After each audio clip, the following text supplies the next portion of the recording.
Imagine a household where every opinion has a voice, and where thoughtful discussion doesn't merely echo but resonates.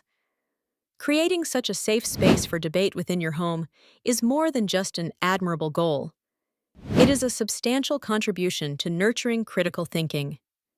In today's world, where information flies in fast and furious, the ability to critically evaluate and articulate ideas is more valuable than ever. Starting with the foundation, fostering a safe space for debate requires a culture of respect and openness. It begins with the simple act of listening. When all family members feel heard, they're more likely to express their thoughts freely.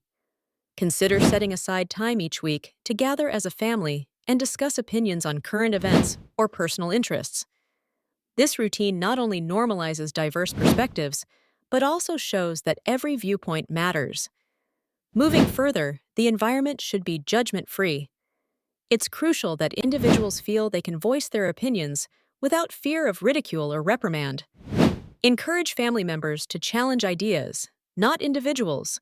This distinction is vital as it maintains respect for each person while allowing their thoughts to be critically assessed. An argument against an idea posed with respect encourages others to think deeply and develop their reasoning. Next, introduce diverse perspectives. Exposure to different viewpoints broadens horizons and fuels empathy and understanding. You can do this through books, documentaries, or inviting friends over for discussions which naturally bring in new ideas and cultural insights.